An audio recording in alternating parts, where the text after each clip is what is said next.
दोस्तों, आज की इस वीडियो में फिर से हम भारत में जन्मे एक ऐसे संत के बारे में बताएंगे जिन्होंने बहुत से लोगों के कष्ट पल भर में ही दूर कर दिए।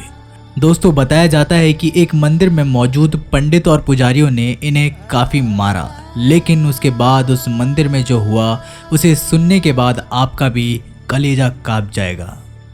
तो कौन है ये सन्यासी? चलिए जानते हैं इनके चमत्कारों के बारे में। नमस्कार दोस्तों, आप देख रहे हैं हिंदू इनसाइड। अगर वीडियो पसंद आए तो लाइक, शेयर और चैनल को सब्सक्राइब करके बेल आइकन को प्रेस करना मत भूलिएगा। और एक बार सच्चे दिल से कमेंट बॉक्स में हर हर महादेव जरूर लिखिएगा। यद्यपि बामाखेपा विशेष रूप से देवी काली की पूजा करने के लिए नहीं जाने जाते, परंतु वह माता के महान उपासक थे और इनका जिक्र श्री कृष्ण के समकालीन ही किया जाना चाहिए। बामाखेपा का नाम वास्तविक नाम बामा था, लेकिन चूंकि उन्होंने अपनी शुरुआती युवा अवस्था में ही सांसारिक मामलों में बिल्कुल ही दिलचस्पी नहीं दिखाई, जिस कारण लोग उन्हें पागल कहने लगे और उनके नाम के आगे खेपा लगा दिया, जिसका मतलब होता है पागल। खेपा एक शब्द है जिसका इस्तेमाल ज्यादातर तांत्रिक और बुआल द्वारा किया जाता है और इसे सामान्य पागलपन से जोड़कर नहीं देखा जा सकता है। खेपा का अर्थ वास्तव में एक महान आत्मा के तौर पर माना जाता है। बामाखेपा ने माता के तारा रूप की विशेष रूप से पूजा अर्चना की और ये प्रसिद्ध तांत्रिक संत बन गए, जिन्होंने तारापीठ शमशान घाट पर अपनी साधना का अभ्यास किया। पश्चिम बंगाल के तारापीठ में जाना मुश्किल है और इसीलिए कुछ ही पश्चिमी सभ्यता के लोगों ने इस प्राचीन आध्यात्मिक केंद्र का दौरा किया है। तारापीठ बीरभूम जिले में स्थित जो बाउल के घर और जो प्रसिद्ध वैष्णव और सशक्त संतों का जन्म स्थान के रूप में माना जाता है। बामाखेपा का जन्म 1837 श्री कृष्ण के जन्म के एक साल बाद अल्टा गांव में तारापीठ के पास हुआ था। हालांकि उनके माता पिता गरीब ब्राह्मण थे, लेकिन बामाखेपा के पिता सर्वानंद चटर्जी अपने धर्म परायण होने के लिए आसपास के क्षेत्र में प्रसिद्ध और सम्मानित व्यक्ति थे और बामाखेपा की मां राजकुमारी भी इसी कारणवश प्रसिद्ध थी। बामाखेपा जब भी युवा अवस्था में थे तो उनकी एक अजीबोगरीब आदत थी। वो रात के समय अपने पड़ोसियों के घर में जाकर उनके घर में रखी देवी देवताओं की तस्वीर चुराकर उन्हें अपने साथ कुछ दूरी पर नदी के तट पे ले जाया करते थे। उसके पश्चात उन तस्वीरों को पूरी रात पूजा किया करते थे और सुबह होने पर जब गांव वालों को उनके देवी देवताओं की तस्वीर नहीं मिलती तो वह तमाशा खड़ा कर देते थे। बामाखेपा को अपराधी के रूप में ऐसे करते हुए पकड़ा गया। उनके माता पिता ने उन्हें बुरी तरह से डांटा भी, परंतु वह अपनी इस आदत को छुड़ाने और खुद उन छवियों को लेने से रोक नहीं पाए और वह ये कार्य करते रहे। बामाखेपा की शिक्षा कभी उनके साधारण से गांव के छोटे से विद्यालय के आगे कभी बढ़ ही नहीं पाई। उनके घर के हालात भी आर्थिक रूप से इतने अच्छे नहीं थे कि उनके माता पिता अपने पुत्र को उच्च शिक्षा और शास्त्रों के अध्ययन के लिए गांव से बाहर भेजते। बामाखेपा बहुत छोटी आयु के थे जब उनके पिता की मृत्यु हो गई। इसी कारण उनकी मां और विधवा बड़ी बहन, जिनकी जिंदगी में वह पहले व्यक्ति थे जिन्होंने उन्हें किसी भी प्रकार का आध्यात्मिक निर्देश नहीं दिया था, उन्होंने बामाखेपा को प्राचीन हिंदू धर्म से जुड़ी कहानियां जैसे कि रामायण और महाभारत की कथाएं सुनाई और उनके इन प्रयासों के कारण ही बामाखेपा के जीवन में आध्यात्मिक भावना विकसित हुई। उन्होंने अपनी मां और बहन को खुश करने के लिए कुछ भक्ति गीत भी गाए। समय बीतता गया और धीरे धीरे आर्थिक परेशानियां बढ़ने लगी। इनकी मां ने इनको उनके चाचा के घर में उनके भाई के पास रहने के लिए भेजा। इनके चाचा ने इनको पारिवारिक जिम्मेदारियों के प्रति सक्रिय बनाने के अथक प्रयास किए, जिसके लिए उन्होंने उनकी गायों की देखभाल के लिए भेजा। लेकिन बामाखेपा इस सरल से कार्य को भी करने में पूरी तरह से नाकामयाब हो गए, जिसे देखकर इनके चाचा बहुत निराश हुए और उन्होंने दुखी होकर बामाखेपा को वापस उनकी मां के पास ही घर भेज दिया। बामाखेपा किसी भी प्रकार के कार्य को करने में पूरी तरह से असक्षम सिद्ध होते जा रहे थे। वे सिर्फ एक ही कार्य करना चाहते थे, माँ तारा की पूजा। एक बार उन्होंने लाल रंग का गुड़हल का फूल देखा तो उन्होंने सोचा कि ये देवी तारा माँ है और उनके मुंह से निकला माँ तारा। इसके बाद अपने आसपास के वातावरण के प्रति पूरी तरह से बेसुध हो गए। इसके पश्चात उनकी माता भी ये मानने पर मजबूर हो गई कि उनका पुत्र पागल हो चुका है और उनको किसी भी खतरे से बचाने के लिए उनकी मां ने उन्हें घर के अंदर ही बंद कर दिया। परंतु बामाखेपा को जैसे ही मौका मिला वे घर से भाग गए। द्वारका नदी पार करके वे नदी के दूसरी तरफ पहुंचे और वहां से उन्होंने पवित्र तारापीठ की यात्रा पैदल चलते चलते पूरी की।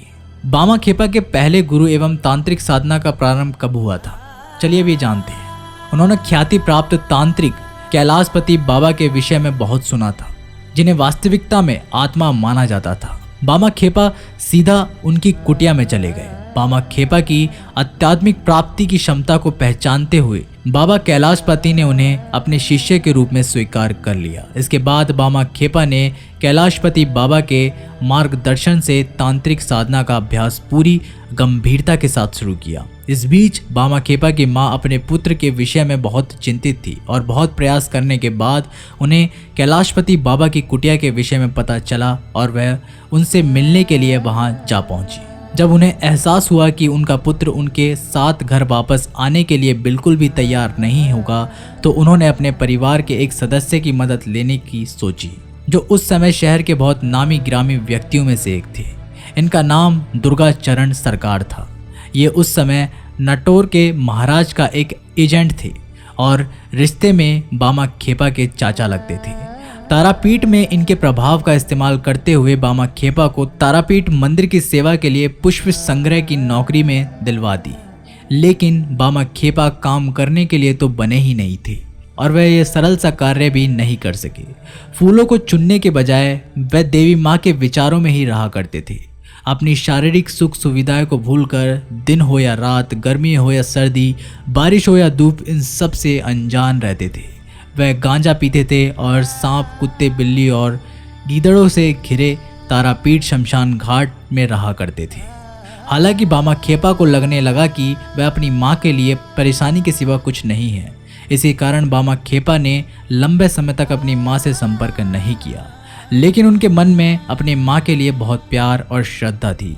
जब तारापीठ ये खबर पहुंची कि उनकी माँ की मृत्यु हो चुकी है और उनके मृत शरीर को बाढ़ की अधिकता के कारण तारापीठ शमशान घाट नहीं ले जाया जा सकता, बामा खेपा ने बाढ़ से उफनती नदी को तैरकर पार किया और अपनी मां के मृत शरीर को अपने हाथों से लेकर तारापीठ वापस लौटे और अपने भाई रामचरण से अपनी माता के अंतिम संस्कार की क्रिया करने के लिए कहा।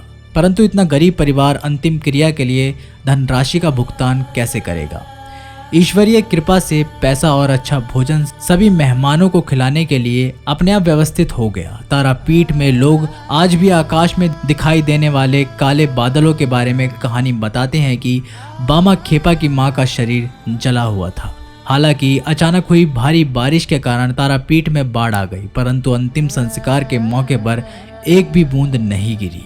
जब बामा खेपा के आध्यात्मिक गुरु ने देखा कि उनके शिष्य ने ज्ञान में पूर्णता प्राप्त कर ली है, तो कैलाशपति बाबा और मोक्षानंद ने उन्हें तारापीठ के आध्यात्मिक नेता के रूप में स्थापित किया और स्वयं वहां से चले गए। परंतु यह सम्मान भी बामा खेपा को सभी प्रकार के बंधन में बांधने में असफल रहा। उन्होंने मंदिर के नियमों का पालन करने की अपेक्षा की और सामाजिक नियमों का पालन भी नहीं किया। कभी कभी वह आवारा कुत्तों के साथ बैठकर उनके साथ अपना भोजन साझा करते थे, तो कभी पवित्र मंदिरों के स्थानों में जाकर प्राकृतिक पुकार को कर देते थे। उनके दिमाग में किसी भी प्रकार की पवित्रता या शुद्धता का विचार प्रवेश नहीं कर सका। उन्होंने लंबे समय तक इसी प्रकार की दृष्टि का उपयोग किया। बामा खेपा को पूरी तरह से नग्न घूमने की आदत थी। एक दिन किसी ने उनसे पूछा, तुम नग्न क्यों हो? बामा खेपा ने उत्तर दिया, मेरे पिता शिव नग्न है, मेरी माँ तारा भी नग्न है, इसलिए मैं इसका अभ्यास कर रहा हूँ। इसी कारण मैं समाज के अंदर नहीं रहता। मैं अपनी माँ के साथ शमशान भूमि अर्थात शमशान घाट में ही रहता हूँ। इसी कारण मुझे कोई डर या शर्म नहीं है। अपने गुरु कैलाशपति बाबा और तांत्रिक गुरु मोक्षानंद के मार्गदर्शन में बामा खेपा ने सभी प्रकार के प्रमुख तांत्रिक संस्कारों को और साधना की शास्त्रों के अनुसार पूरी तरह सीखा। ये दिलचस्प बात थी कि श्री कृष्ण के भांति ही बामा खेपा ने भी तंत्र साधना की, परंतु पूरी तरह से ब्रह्मचारी रहे। श्री कृष्ण के समान ही बामा खेपा ने भी महिलाओं को मां समान रूप में देखा।